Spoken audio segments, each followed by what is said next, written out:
Are you thinking about moving from British Columbia from the United States? Maybe you're tired of the noise. Maybe you're craving a bit more peace, more nature, and just a break from the healthcare premiums. Whatever your reason, if British Columbia is on your radar, this video is your roadmap. Our real estate team works with people from all other provinces and areas of Canada and Americans from all different areas all over the US, moving to BC all the time. And here's what I can tell you. There are some incredible upsides and some things you'll wish that someone warned you about. So let's make sure you land on your feet. If you're not already in the loop, you might be wondering, why are so many Americans even moving to British Columbia right now? And here's the honest answer. The political climate in the US has worn a lot of people down. Healthcare costs are sky high. Gun violence is a concern, and safety concerns weigh heavily on a lot of families. And with the remote work becoming the new norm, people are finally stepping back and asking themselves, if I can live anywhere, where do I actually want to live? For a growing number of Americans, that answer is Canada, and more specifically, British Columbia. So why is this? Because it offers a balance that's really hard to find anywhere else in Canada. You get the mountains, the ocean, forest, and a slower pace of life, but you're still close to world-class food, culture, education, and infrastructure. You can surf in the morning and ski in the afternoon, and then grab sushi on the way home. And just in case you're wondering, the California roll was actually invented in Vancouver. Little fact for you. It's clean here, it's safe, it's politically stable, or at least more stable than the US, and it's built for people who want more than just square footage. They want quality of life. And areas like Vancouver, the Lower Mainland, Kelowna, or even where I live and work in White Rock, British Columbia, are especially popular because they check so many boxes. You've got walkability, access to nature, good schools, family-friendly neighborhoods, and let's be honest, they look really good on Instagram too. But here's the part that catches a lot of people off guard. Just because it looks peaceful doesn't mean moving here is simple. Moving here is not like moving across state lines. You can't just show up, buy a home, and settle in. There are immigration rules, financing differences, and tax considerations that most people don't learn about until it's too late or too expensive. That's why I put this video together, to give you the full picture. The good, the confusing, and the stuff that nobody else is telling you. So you can make smart moves, not just big ones. I've broken this video down into two parts for you. The fun stuff that's just good to know, and the serious must-know details that can make or break your move. You're gonna find chapter markers below so you can jump around as needed. And this channel that we do here on YouTube is packed with videos on British Columbia real estate, local news about real estate, and what it's really like to live in the communities of South Surrey or White Rock. I've been helping people buy and sell here since 2007, and that includes hundreds and hundreds of locals, but also many out-of-province home buyers from other areas of Canada, as well as Americans relocating, and we've all done it through this very channel. If you're thinking about making a move, book a time to connect with us using the link in the description below. And whether you're just exploring or ready to get started, I'd love to help point you in the right direction. Quick heads up as well. Everything I'm going to share today in this video is general information to help you get a little better orientated. For anything beyond real estate, things like immigration, taxes, legal status, or even healthcare, you're going to want to speak with the right professionals. At the end of the day, I'm a realtor and I'm here to guide you through the home buying or selling process. But when it comes to visas, cross-border tax planning, or insurance coverage, always get advice that's specific to your own unique situation. You only get one chance to buy or sell your next home. Let's get it right. All right, so let's start with the fun stuff, the cultural differences that'll make you either laugh or scratch your head, or maybe both. First up is the metric system. It's real. You'll be buying milk in liters, measuring distance in kilometers, and checking the weather in Celsius. But oddly enough, here we still quote our height in feet, measure our weight in both pounds and kilograms, and our food in grams as well. And our real estate listings, well, they're still in square feet as well. So don't toss out your measuring tape just yet. Just be ready to juggle both systems depending on the day. Next, since this is a real estate channel, let's talk about the home search. Forget the big name US portals that you might use to search for real estate. Most of them don't work properly here. And even when they do, they're built to generate leads for real real estate agents, not necessarily to serve home buyers. The listings that you see are usually filtered by whoever paid the absolute most to show up on your feed. Here in Canada, we use a website called realtor.ca. It's our national multiple listing service. It's run by realtors for the benefit of the public. There's no pay to play, there's no fake listings, there's no bait and switch pricing. What you see is actually what you get and what is for sale. And when you work with a local agent, you get access to everything, not just what someone paid to put in front of you.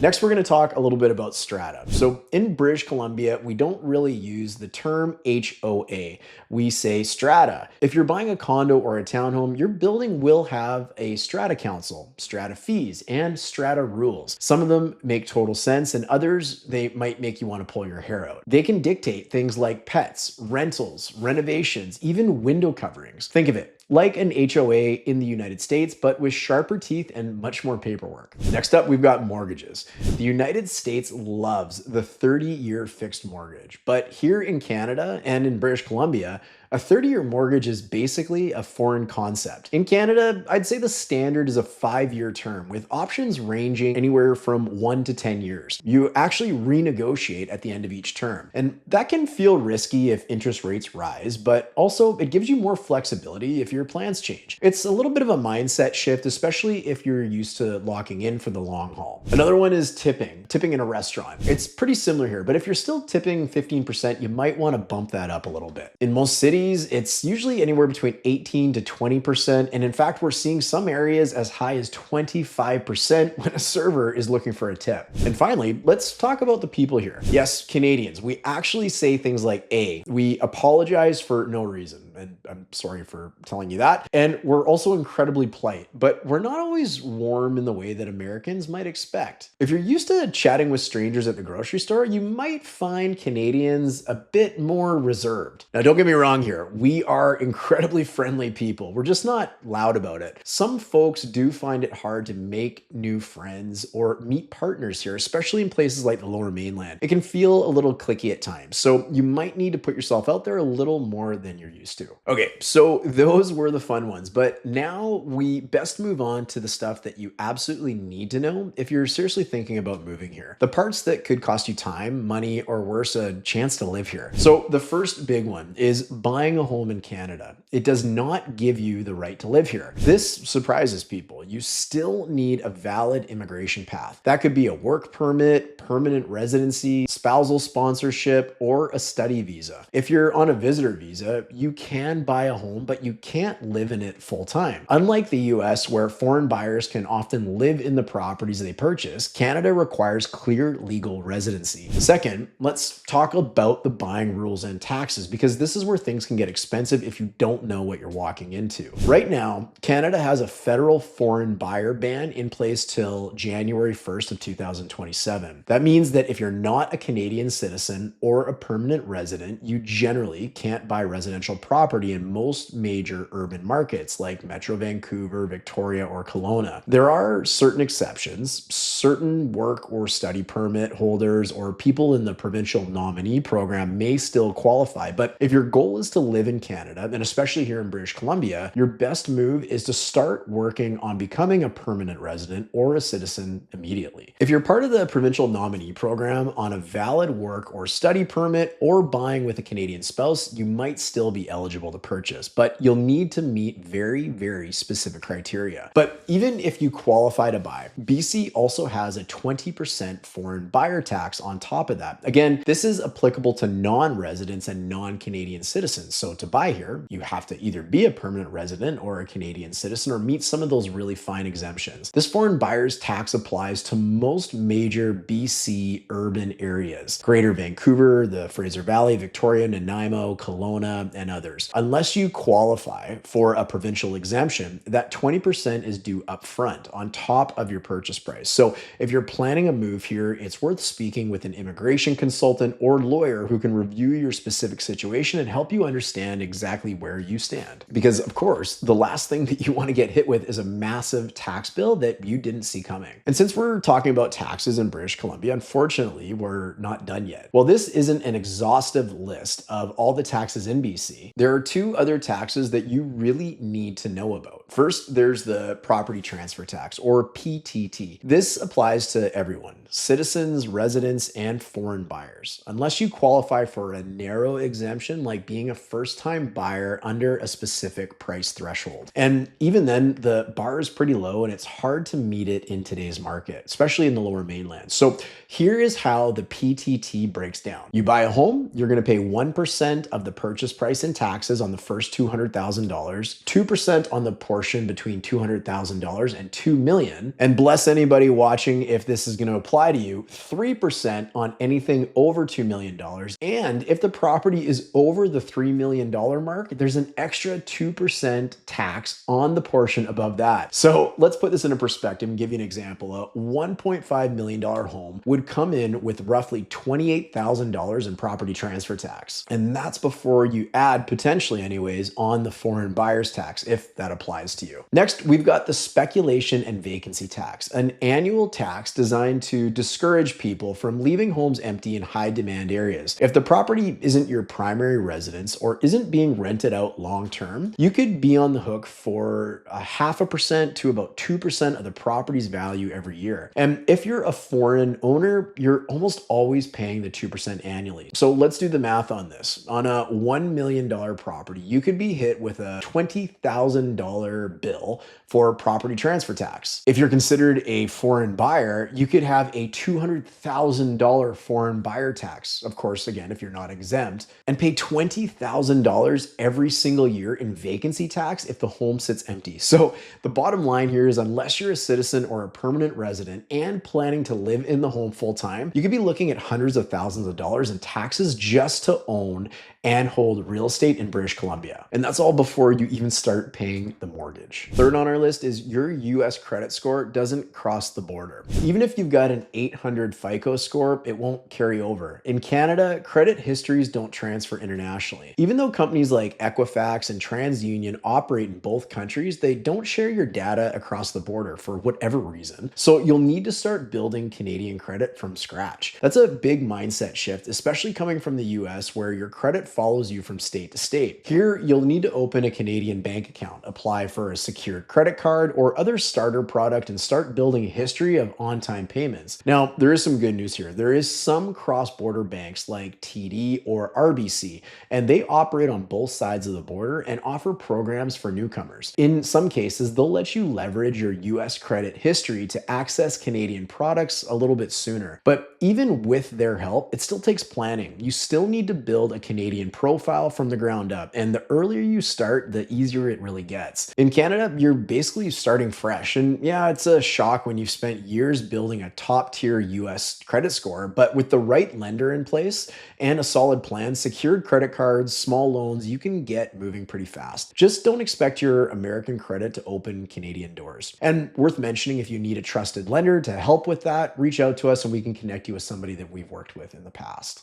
Fourth on our list is healthcare. Canada's universal healthcare system is great, but there is a catch. If you're moving to BC, there's a waiting period before coverage kicks in. It starts after the month you move in, plus 2 full months. So if you land in April, your medical services plan, or what we call MSP, doesn't start until July 1st. During that time, you're kind of on your own. And that means if you get hurt, need to see a doctor, or worst case, end up in the hospital, you're paying entirely out of pocket. And in Canada, we don't just hand you a bill at the emergency room, but if you're not covered yet, it's on you. So you're going to want to get private insurance to bridge the gap. Some providers offer newcomer specific plans that cover emergencies and routine care during your wait. You don't want to skip this step. A lot of new arrivals do, and it ends up being a very expensive mistake. Once the MSP kicks in though, it's a breath of fresh air. You don't pay monthly premiums. You're not comparing plans or deductibles. You don't have to worry about whether your doctor is in network. But here's the part that often surprises Americans. Things like dental care, prescriptions, vision, and most mental health services, they're not included. So you'll need to pay for those yourself or get private supplemental coverage, either through work or directly from an insurer. So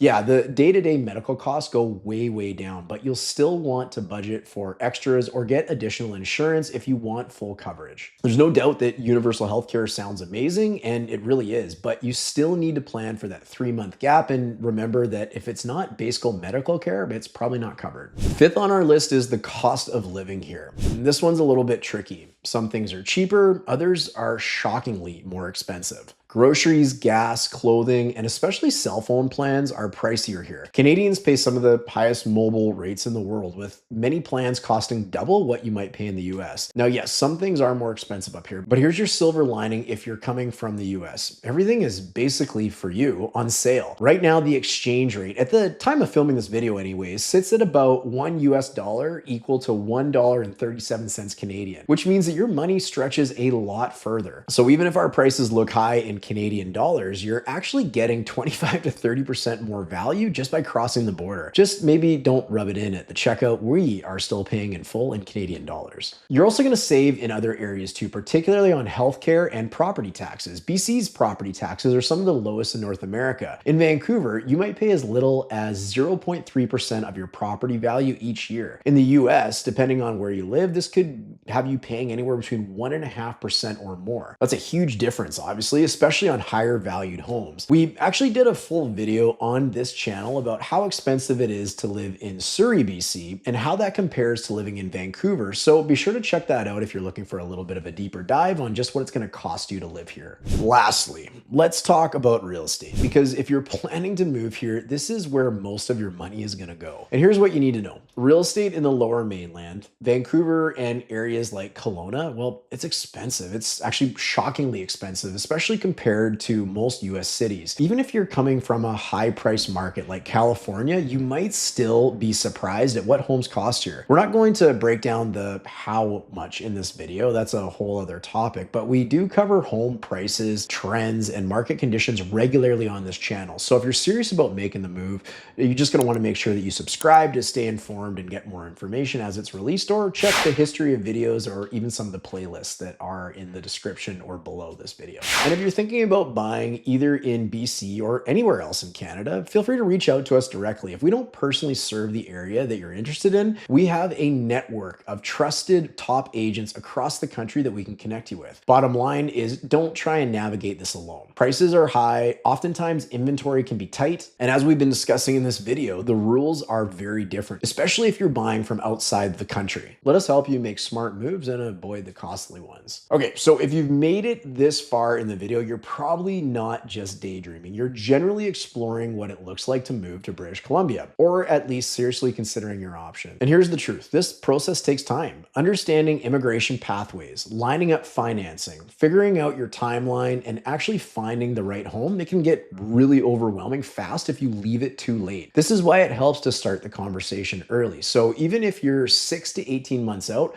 we can help you. We can help you point you in the right direction based on your situation, get you connected with the right professionals, whether that's immigration consultants, lenders, insurance brokers, and make sure that you're not stuck waiting on paperwork or approvals that could have been handled months in advance. It's a super laborious process, but when you do it right, it doesn't have to drag out or hold back your plans. So if you're thinking about making the move, book a time below with us in the description just to chat. There's no pressure, there's no commitment, just a chance to get clarity and start building a smart plan. And if you're not quite at the point where you're ready to connect, that's okay too. If you still want to learn more, coming up next is our home buyers video, a recording of the exact presentation that we offer out to first-time home buyers or anybody moving to British Columbia about everything that they need to know about purchasing their first home. It'll walk you through the buying process here in BC and show you what's different compared to the United States. Hey, thanks for watching, and when you're ready, we're here to help. I'll see you over on the next video coming up right now. When you're buying a home, you really never know who is giving you advice. And that could be true for somebody like me, where you're watching this on YouTube,